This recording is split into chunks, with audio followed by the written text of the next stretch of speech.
Entonces vamos a ver cómo se hacía un ejercicio del tipo de la prueba del bloque D y el otro ejercicio del estilo de la prueba E.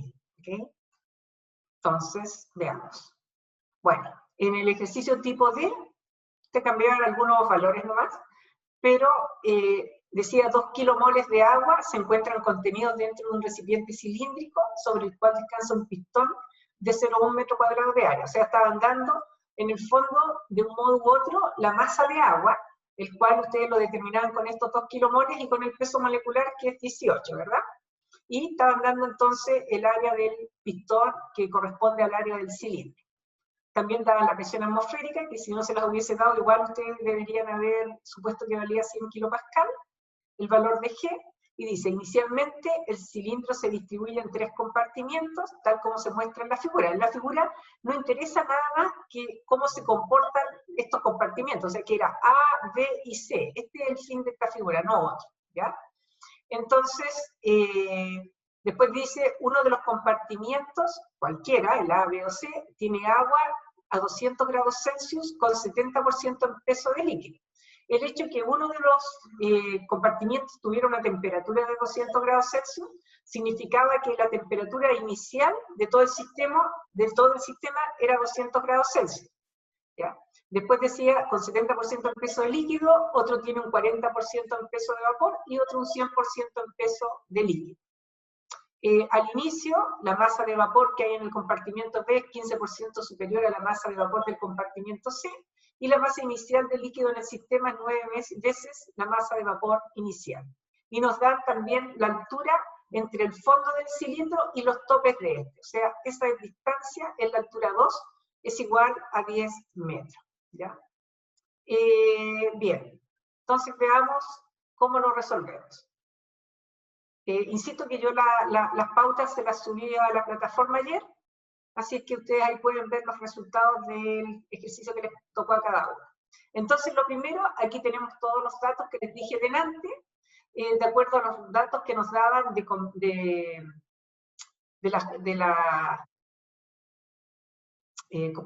la calidad. Entonces, de acuerdo a los datos de la calidad, nosotros ordenamos siempre de menor a mayor calidad, 0, 0,3 y 0,6. ¿Ok? Bien, como nos daban el número de moles de agua que había inicialmente, que eran 2 kilomoles, lo multiplico por 18 kilogramos partido por kilomol, y me da que la masa de agua es 36 kilogramos. ¿Ok? Como conozco la temperatura de cualquiera de los compartimientos, si lo conociera de este o de este otro, significaría que la temperatura T1 es 200 grados Celsius. Conociendo esa temperatura, yo puedo obtener todos los valores de saturación para el estado inicial. O sea, me voy a la tabla y saco la presión 1, el volumen de líquido saturado y el volumen de vapor saturado. ¿Ya? Como además conozco las calidades en cada uno de los compartimientos, puedo calcular los volúmenes específicos de cada uno de ellos. La mayoría del curso lo hizo, que era igual al volumen del líquido más la calidad por VG menos VF. Y se obtenían estos valores para esta prueba. ¿Ya? Y también decía que la masa, ¿cierto?, inicial de vapor en el compartimiento B era el 15% mayor que la del compartimiento C. Por lo tanto, eso se expresa como mgB1 es igual a 1,15 mgC1. ¿Ok? Hasta ahora, ¿alguien tiene alguna consulta? ¿Vamos bien? Por favor, cualquier consulta me la hacen, ¿eh? Bien, entonces ya teníamos la presión 1. Cuando pasamos del estado 1 al estado 2, o sea, en el proceso 1-2, nosotros sabemos que es isobárico, por lo tanto la presión es igual a la presión 1. En el estado 2, yo conozco la altura 2 y también conozco el área. Como conozco la altura y conozco el área, entonces puedo calcular el volumen 2 total, que va a ser esa área multiplicado por la altura. Y eso me dio 1 metro cúbico. ¿Ok? Como tenía también la masa, que eran los 2 kilomoles que lo transformamos a 36 kilogramos, entonces yo puedo calcular el volumen específico, que es el volumen total dividido por la masa.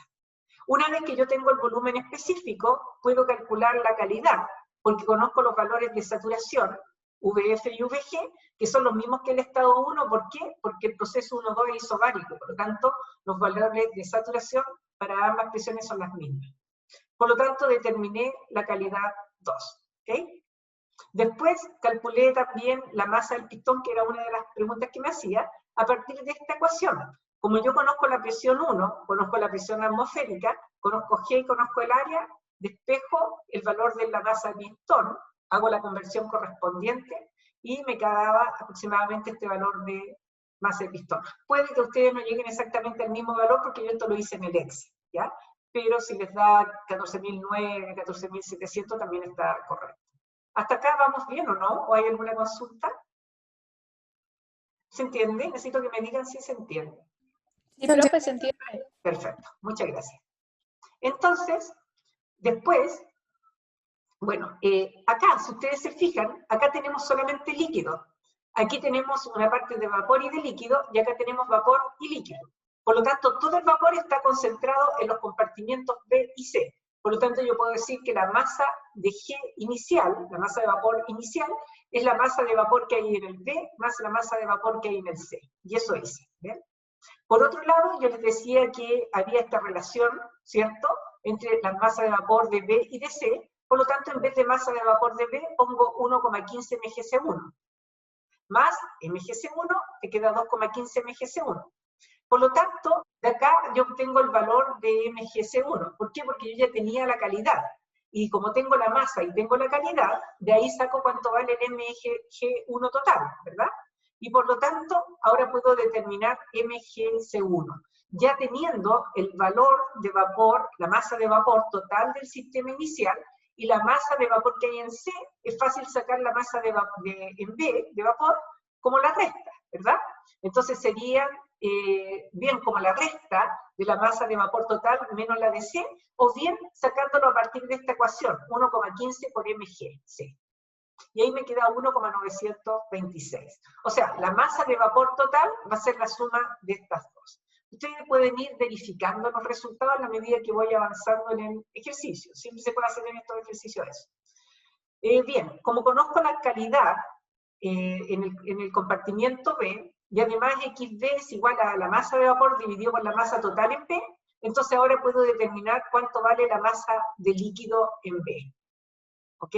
Lo mismo hago en el compartimiento C. Si ustedes se fijan, ya tengo las masas de vapor de ambos compartimientos, tengo la masa de líquido en este y en este, por lo tanto ahora me es muy fácil calcular la masa de líquido que tengo acá. ¿Por qué? Porque tengo la masa total, tengo las masas de vapor total y tengo la masa de líquido que hay en esto. Entonces, haciendo la resta después, de aquí yo despejo el MFA1 y voy a llegar aquí en 25,395 kilogramos. ¿Ya? Bien, después tengo acá los resultados. Por ejemplo, la masa 1 corresponde al MFA1 porque el MGA1 vale 0. El MB1 va a ser la masa de líquido, más la masa de vapor que hay en B, más la masa de líquido, que me da este valor. Y la masa de C va a ser la masa que hay acá, más la masa de C de acá. ¿Ok?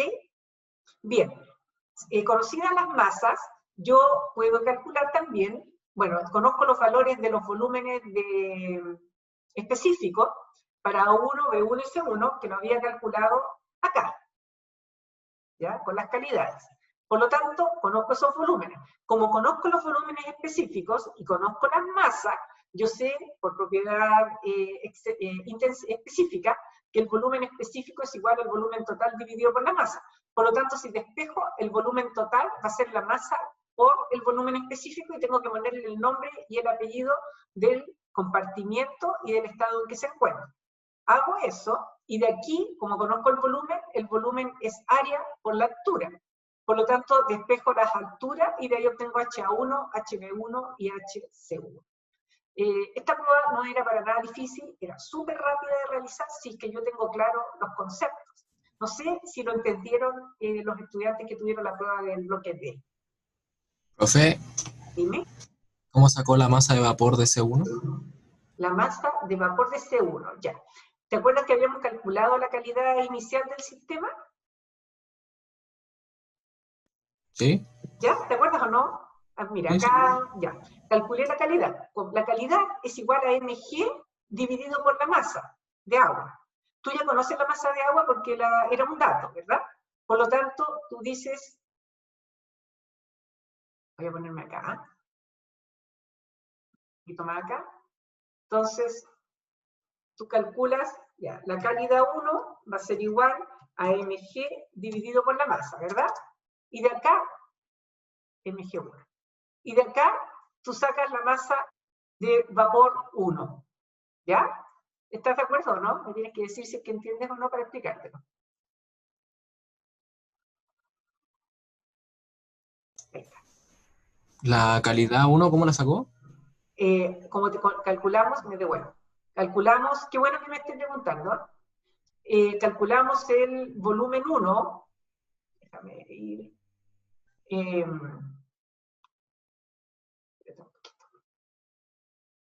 Ya, déjame acordarme acá. Bueno, acá nosotros teníamos todo esto, voy a recordarlo, ¿va? Entonces, aquí nosotros teníamos el mg1 es mgb1 más mgc1, ¿sí? Teníamos 2 mg, c1.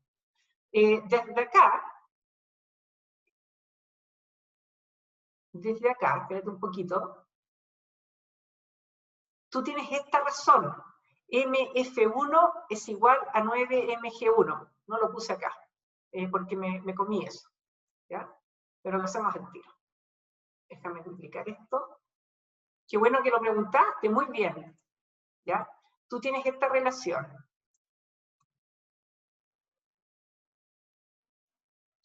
¿Ok? Entonces, quiero que quede bonito, por eso lo abro. Ya. Tú tienes esa relación, por lo tanto, tú puedes decir que la masa M, uy, que quedó feo. Ya. Tú puedes decir que la masa M es igual a mF1 más. ¿Estás de acuerdo con eso, no? Sí, profe. Entonces, ¿cuánto vale el mg1? Me lo había comido en el procedimiento, ¿eh? Por eso no lo entendiste. Entonces, tú sabes que el mf1 es 9 mg1 más, ay, qué tontería. Hoy me está saliendo muy feo, pero ya. Más mg1.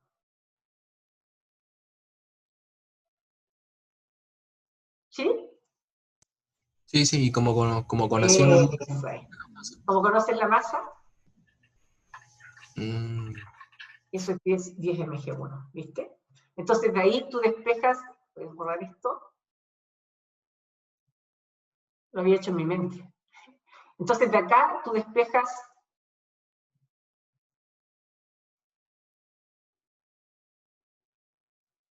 de aquí se despeja mg1, ¿ya? Que va a ser igual, si tú quieres, m dividido por 10. ¿Y la masa cuánto valía? 36. Entonces va a ser igual a 3,6 kilogramos. ¿Ahora sí? Sí, ahora sí, profe. Ya. Gracias por preguntarlo, ¿ah? ¿Ya? Bien. Entonces de ahí, no sé si hay alguna otra consulta.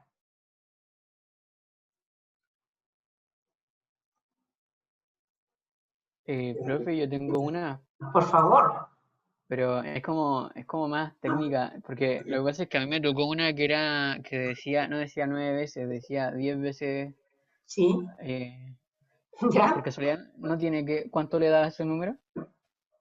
¿Y los resultados me estás preguntando? Sí, es que estaba revisando la pauta, pero aquí sale la versión que está viendo usted ahora y no sale la que No, yo hice. esta es otra versión. Ah, ya. Porque tenía una 9, la otra 8 parece y otra 10. No me acuerdo en este momento. Pero sí en la pauta, espérate, esta es la prueba D. Déjame ver si esta es la que te tocó a ti. Esta es la que te tocó a ti. Sí. ¿Ves? Es 10 veces la masa de vapor inicial. ¿Esa te tocó a ti o no? Sí, profe. ¿Podría, me daría un segundito para sacarle la foto para saber los Pero esta valores? está en la plataforma Moodle, yo la subí tal cual. ¿En serio? Es que lo que ¿Sí? pasa es que entré recién y me salió la que estaba viendo antes, No, entonces no. ve la otra porque ve el correo que puse en la mañana. Es que subí el PDF, pero no importa, o sea, igual puede sacarle foto, pero le subí el Excel para que lo vieran, ¿ya? Ah, ya. Le voy a buscar de nuevo Sí, entonces. porque Gracias había por varios niños que tenían dudas, entonces por eso lo subí, porque me empezaron a preguntar ayer, entonces por eso le subí la pauta anoche. ¿Ya? No sé si hay alguna otra duda con respecto a esto. ¿Todo bien? Ya. Esa era una prueba.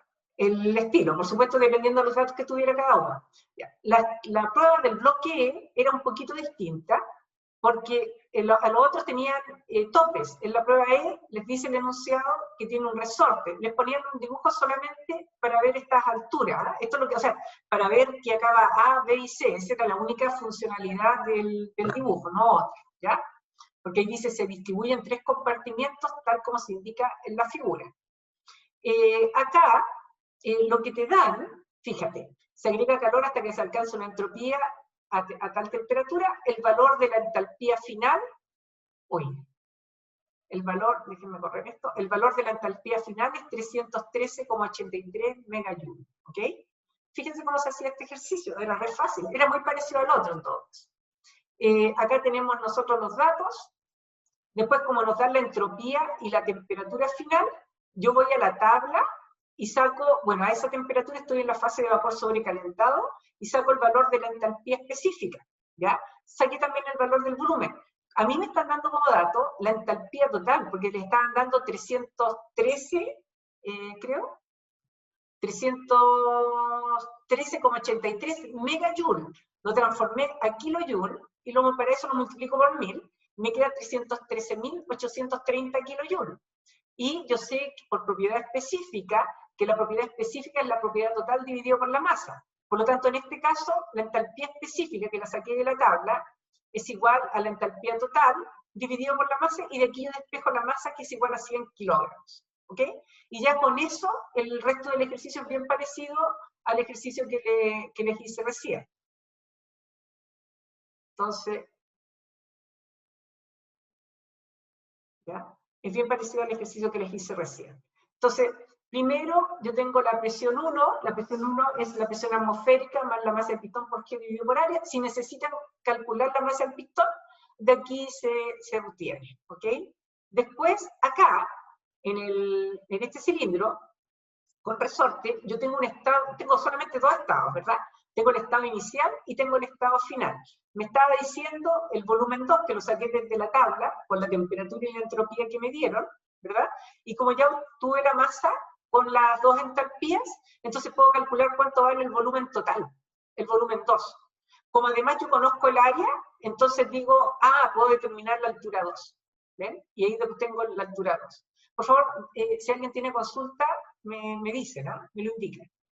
¿Ya? De aquí obtienen ustedes la altura 2. Después, de acá, voy a checar los nombres. Bien. Como lo mismo, era el mismo ejercicio casi del anterior, porque yo daba que en uno de los recipientes había una temperatura T1 de 200 grados Celsius, ¿ya?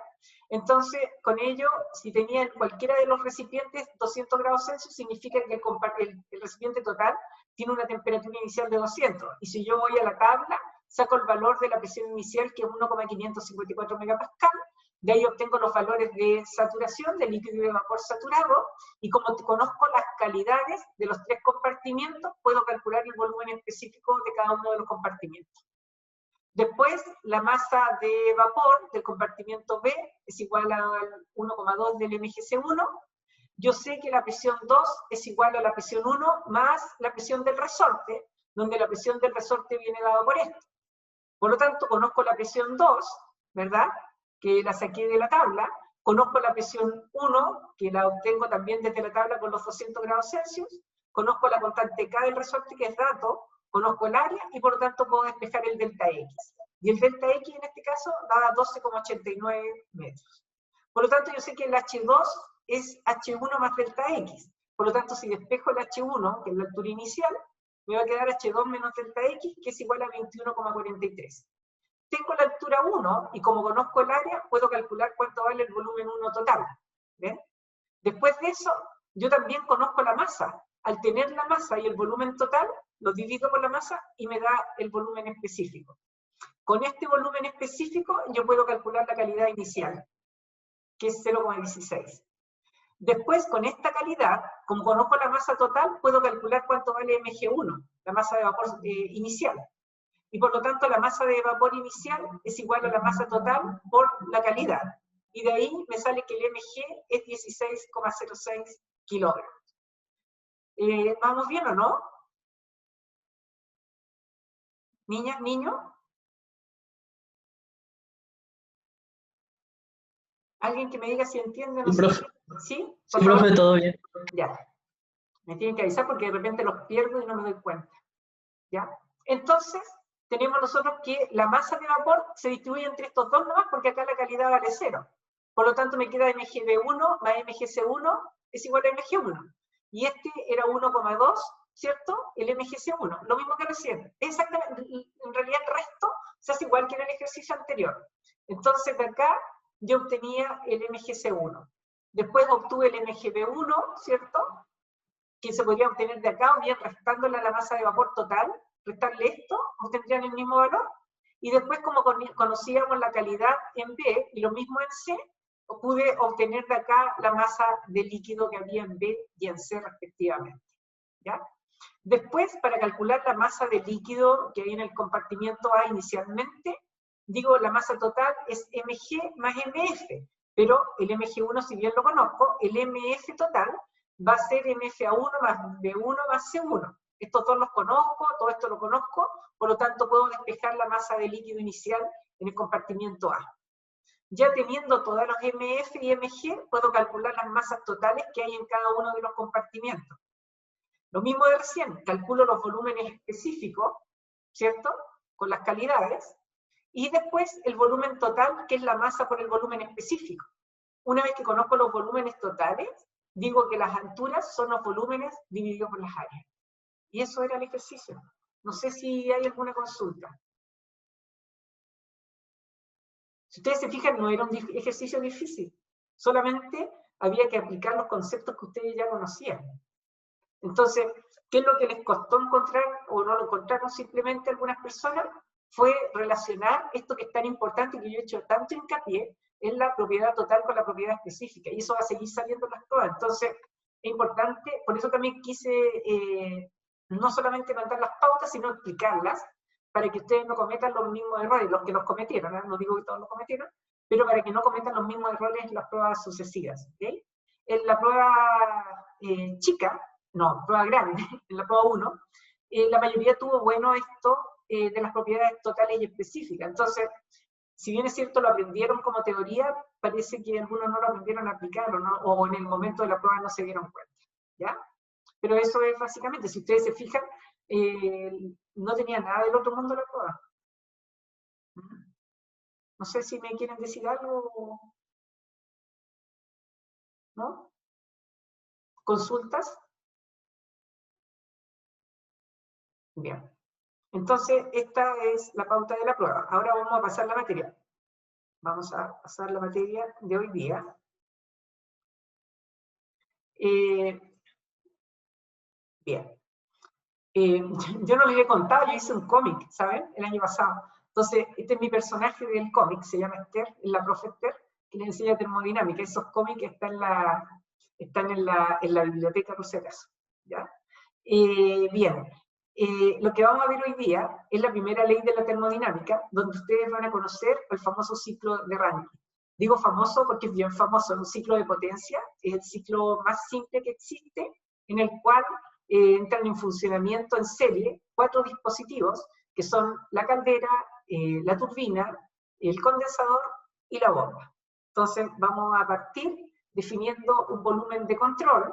Un volumen de control tiene una entrada y tiene una salida, por el cual va a ingresar, ¿cierto?, una cierta cantidad de flujo por unidad de tiempo.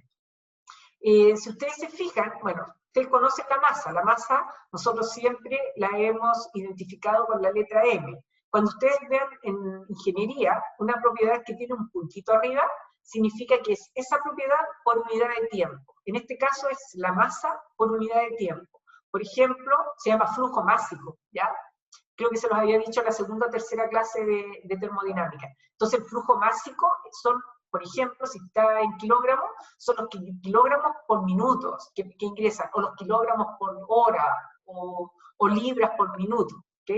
Siempre es la cantidad de masa dividido por una variación de tiempo que ingresa y la cantidad que sale. Nosotros vamos a aplicar una ecuación que se llama ecuación de continuidad, lo cual vamos a asumir en esa ecuación, asume que el flujo másico es igual al flujo de ingreso, es igual al flujo de salida, ¿ok? Bien, el flujo másico se define, esto por favor nunca lo deben olvidar ustedes como ingenieros, ¿ya? Es igual a la densidad por el área y por la velocidad, ¿ok? El flujo másico es la densidad por área y por la velocidad. Aquí ustedes pueden ver un esquema, ¿cierto?, de un volumen de control, el cual tenemos acá una entrada y tenemos una salida. Claramente, el área de entrada, el área transversal, es mayor que el área de salida, ¿ya? Aquí se ingresa a una velocidad 1, aquí sale a una velocidad 2. Aquí, el fluido, dependiendo, por ejemplo, si es agua, dependiendo de las condiciones de temperatura y presión, vamos a tener una densidad. Recordar que la densidad es el inverso del volumen específico. Nosotros sabemos que para determinadas temperaturas y presiones, el volumen específico va a depender de ellas, ¿verdad? Y acá tenemos a la salida otro volumen 2, para las condiciones de salida que tengamos, y la densidad 2, que es el inverso del volumen. Ojo, esta es velocidad, no la confundan con volumen. Entonces, ¿qué es lo que nos dice la ecuación de continuidad? Nos dice que el flujo másico que ingresa por acá es exactamente el mismo flujo másico que sale por acá. Entonces, si nosotros aplicamos nuestra ecuación que aprendimos recién, densidad por área por la velocidad, nos va a quedar la densidad 1 por el área 1 por la velocidad 1. Densidad 1 por área 1 por la velocidad 1. Es igual a la densidad 2 por la velocidad 2 por el área 2. Recordar que la densidad, como es el inverso del volumen específico, esto también me puede quedar escrito como área 1 por velocidad 1 dividido por el volumen 1 específico, es igual al área 2 por velocidad 2 dividido por el volumen específico 2. Pongan mucha atención. Vamos a hablar de la convención de signos para nuestra asignatura. La convención de signo puede variar de un libro a otro libro. A lo mejor yo hoy día les digo, los signos para nuestro curso van a ser tales y tales, pero ustedes van a ingresar a un libro y puede que los signos que ellos utilicen estén al revés, ¿ya? Entonces tienen que ver siempre cuál es la convención de signos que se utiliza. Para nosotros, estas flechitas verdes, ¿ya? Las hago verdes porque quiero que las relacionen con un valor positivo, mientras que aquí hay unas flechitas rojas que quiero que las relacionen con un valor negativo, ¿ya? Recordamos que Q corresponde al calor y W corresponde al trabajo. Si son letras mayúsculas, corresponden a propiedades totales, y si son propiedades minúsculas, corresponden a propiedades específicas. El calor y el trabajo tienen las mismas unidades de energía. Por ejemplo, kilojoule, si es una propiedad total, o kilojoule, por ejemplo, partido por kilogramos, si es una propiedad específica, ¿ya?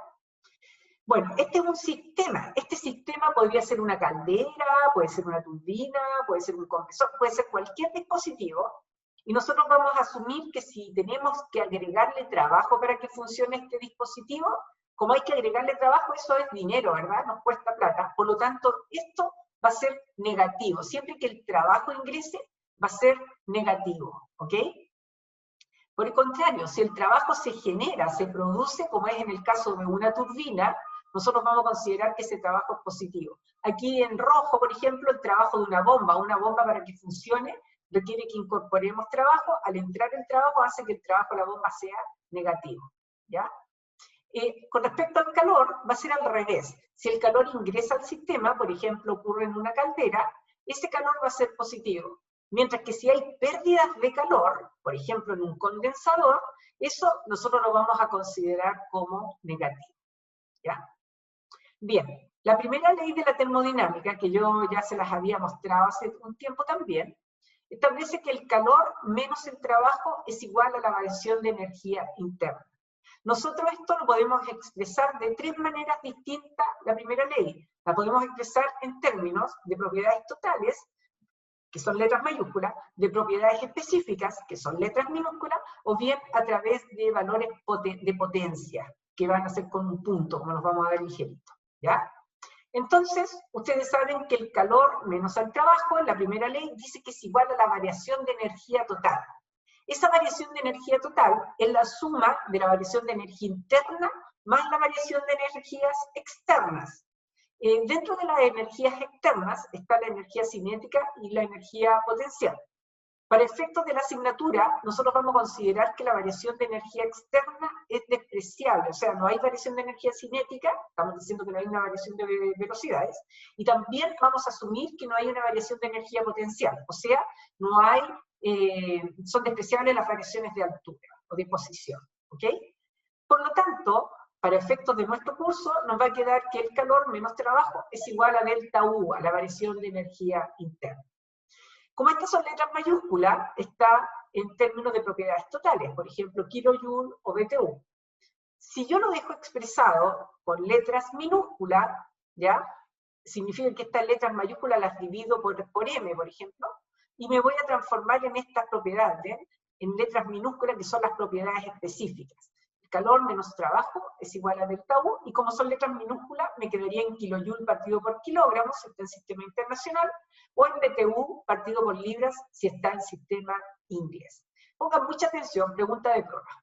El trabajo, de hecho les salió en la prueba anterior, el trabajo es igual, en esta ecuación, el trabajo es igual al trabajo de eje más el trabajo de flujo.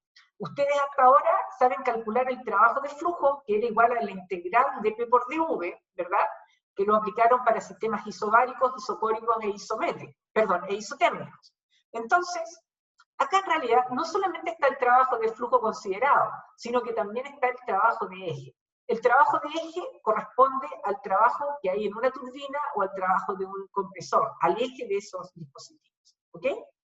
Por lo tanto, nosotros recordemos que teníamos que el calor menos trabajo era igual a delta U. Pongan atención, si yo pongo esta expresión y digo calor menos trabajo, en vez de trabajo pongo trabajo de flujo más trabajo de eje, me va a quedar menos trabajo de flujo menos trabajo de eje.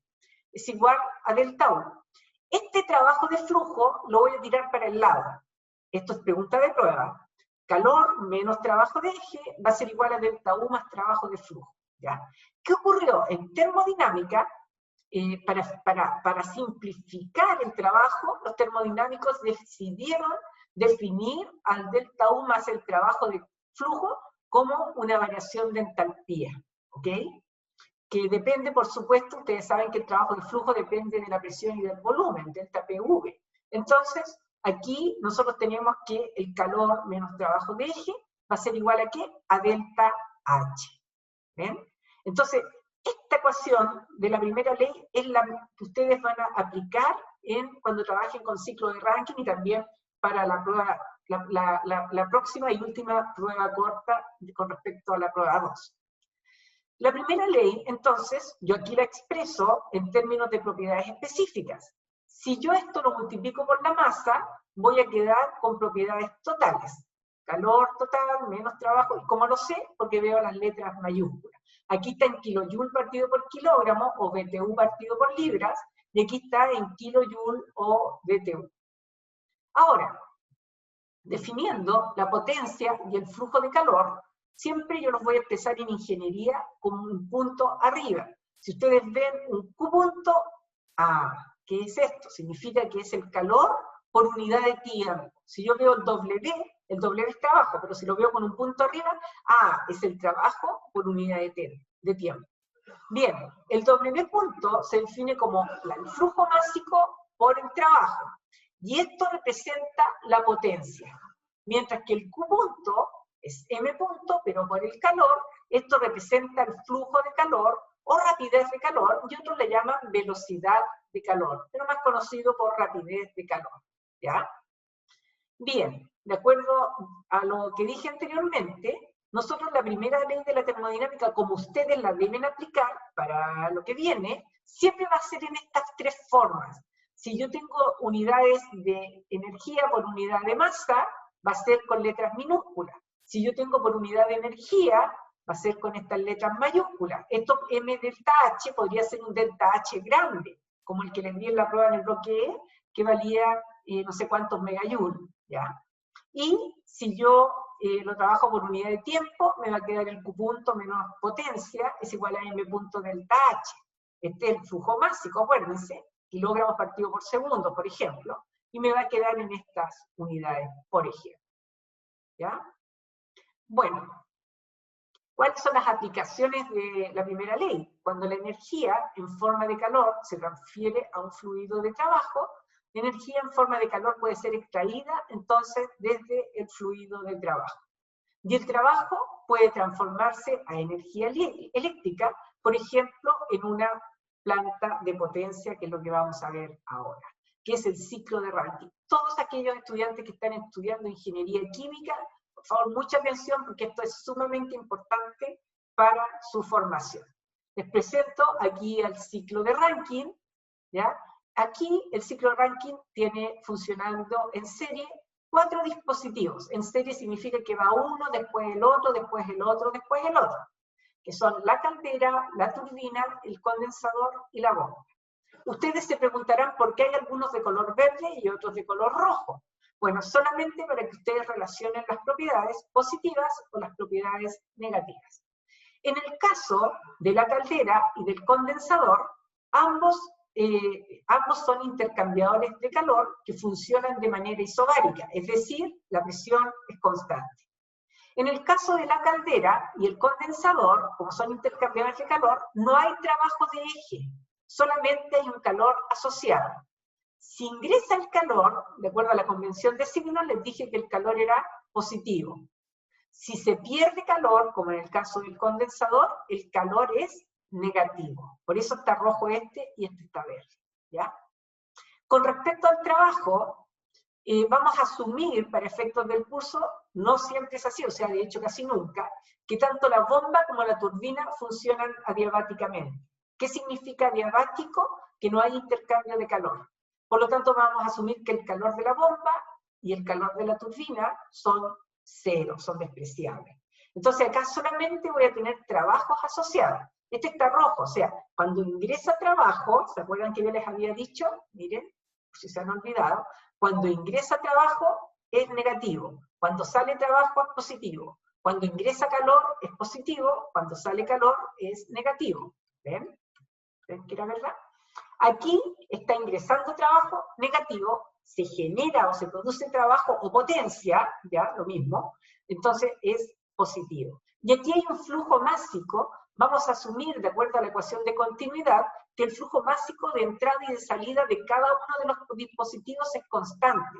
Por lo tanto, significa que el flujo másico en todo el sistema es el mismo. Si yo te doy la masa por tiempo acá, es exactamente la misma que hay acá y que hay acá. ¿Ya? Entonces, dicho lo anterior, en el ciclo de Rankine simple, que tenemos estos 4 dispositivos, el calor de la caldera siempre va a ser positivo, ¿ven? Verde. El calor del condensador siempre va a ser negativo, rojo. El trabajo de la turbina va a ser positivo, verde. El trabajo de la bomba, faltó, me comí el menor, siempre va a ser menor que 0, ¿ya? Entonces lo vamos a poner rojo. Vamos a... Ya, no importa, ¿ya? Lo vamos a poner rojo, ¿ok? Y seguimos entonces nosotros con esto. Obviamente, acuérdense que la bomba y la turbina trabajan adiabáticamente, por lo tanto los calores son 0. O sea, calor de bomba es igual al calor de la turbina, vale 0. En la caldera y el condensador los trabajos valen 0, porque acuérdense que estos son intercambiadores de calor. Por lo tanto, solamente hay calores, en un caso positivo y en otro negativo. Entonces aquí hice un resumen para que ustedes vieran cuál era el comportamiento de cada uno de los dispositivos. Fíjense que el fondo de la pantalla es rojo para que se acuerden que el trabajo de la bomba es negativo. La bomba funciona adiabáticamente, o sea, su calor vale 0. La bomba, a diferencia de la turbina, es un dispositivo en el cual solamente circula líquido, ¿ya? No circula vapor. El trabajo potencia son negativos, y por lo tanto los simbolizaremos como trabajo de la bomba específico, o total, o potencia de la bomba. Generalmente a la bomba, o sea, acá, esta es la bomba, va a ingresar líquido saturado. Lo que hay acá es líquido saturado generalmente, y lo que sale por acá es líquido comprimido, generalmente. Esto alimenta la caldera. Esta caldera yo estoy agregando calor, por lo tanto empieza a aumentar la temperatura de manera isobárica, se va hacia la derecha, ¿ven? De acuerdo al diagrama PV. Y por lo tanto acá voy a tener una temperatura mucho mayor, y por lo tanto acá generalmente tengo vapor sobrecalentado o gas, también generalmente. Esto va a ingresar a la turbina se va a expandir, ¿ya? Al expandirse, ¿qué ocurre? Nosotros vamos a disminuir, ¿cierto?, la calidad, y aquí vamos a tener generalmente vapor saturado o una mezcla. Esto va a ingresar al condensador, donde se condensa, acá va a salir entonces, ¿cierto? Acá se pierde calor, y por lo tanto aquí generalmente va a salir como líquido saturado. Y este líquido saturado que ingresa a la bomba se comprime en la bomba, y al comprimirse hace que haya un aumento de presión. Siempre, pongan atención, pregunta de prueba, de uno u otro modo, aplicada o directa, la pregunta, siempre la presión del condensador es menor que la presión de la caldera. Y eso es fácil de darse cuenta. ¿Por qué? Porque aquí hay una compresión. Siempre que hay una compresión, si ustedes aprietan el puño, ¿qué pasa con la presión? Aumenta, ¿ya? Compresión. Y aquí ustedes tienen una expansión. Si ustedes relajan el puño, disminuye la presión. Entonces, de aquí hasta acá hay una disminución de presión, y de aquí hasta allá hay un aumento de presión. Por lo tanto, siempre la presión de acá es mayor que la presión de acá. De hecho, es mucho mayor. No se olviden, eso obviamente que va a salir de uno u otro modo en la prueba. Bien. Debido a que por la bomba circula un líquido, acuérdense que ingresaba como líquido saturado y salía como líquido comprimido, pero es líquido. Entonces, para un líquido, yo siempre puedo aplicar esta fórmula, que delta H es igual a la variación de presión dividido por la densidad. En este caso yo puse una densidad con una rayita arriba, porque vamos a considerarla como la densidad promedio de agua a condiciones normales para efectos del curso, ¿ya? Para eso nosotros simplemente vamos a poner que delta H es igual a delta P dividido por 1000 kilogramos metros cúbicos si es sistema internacional, y si es sistema inglés, dividido por 62,4 libras pie cúbico, ¿ya? Entonces de ahí nosotros podemos aplicar esta fórmula únicamente a bomba, no podemos aplicarlo a otro, ¿ok? Bien, con respecto a la turbina, esto debería haberlo hecho verde, ¿no? No azul, se utiliza azul. Verde, ¿ya? Y este también lo voy a poner verde, para que relacionemos con los colores, con los signos. Entonces acá, en la turbina, lo puse verde porque el trabajo que se genera es positivo. Aquí también funciona adiabática, el calor vale cero, circula vapor, a diferencia de la bomba que circulaba líquido. Como circula vapor, esta fórmula que yo había aplicado a bomba jamás la puedo aplicar en turbina. Si la aplico está todo mal. Generalmente ingresa como vapor sobrecalentado o gas y sale en cualquiera de estas fases. El trabajo potencia son positivos y los simbolizaremos con esto o también con WT o WT grande, ¿verdad? Vamos a ponerlo ahí, para que no vayan a pensar que solamente va con... Ahí está. Bien, perfecto. Muy bien. ¿Okay? En el caso de la caldera, yo dije que los intercambiadores de calor funcionan isobáricamente, o sea, la presión es constante. En la caldera ingresa líquido comprimido y lo convierte en vapor sobrecalentado. No hay trabajo porque son intercambiadores de calor, y el calor o flujo de calor siempre son positivos, y lo simbolizamos por eso, o Q sub V mayúscula también. Y el condensador también es isobárico, ingresa vapor sobrecalentado, mezcla o saturado, vapor saturado, y lo convierte en líquido saturado. No hay trabajo, de la misma manera que en la caldera, y el calor o flujo de calor lo pueden representar de esta manera, y son siempre de color negativo, de allí el color rojo. Si yo aplico la primera ley de la termodinámica, en que el calor menos el trabajo de F igual a delta H, como son adiabáticas, el calor de la bomba y la turbina se van, y me queda menos trabajo de la bomba igual a delta H la bomba, o menos trabajo de la turbina es igual a delta H la turbina. ¿Ven? En el caso de la caldera y del condensador, el que vale cero son los trabajos. Por lo tanto, me queda calor de caldera, es delta H caldera. Calor del condensador es el delta H del condensador. ¿Ok? Y aquí yo he plasmado todo lo que les he dicho. ¿ok? La fórmula, rojo, negativo, verde, positivo. Y por último, tener en cuenta, bueno, esta y otra lámina, que las densidades de cada tubería son diferentes. Obvio, porque acá yo tengo presión y volumen, y presión y temperatura, que voy a ir a la tabla y voy a sacar un volumen. El inverso del volumen me da esta densidad. Lo mismo acá, acá y acá. Por lo tanto, las densidades son distintas.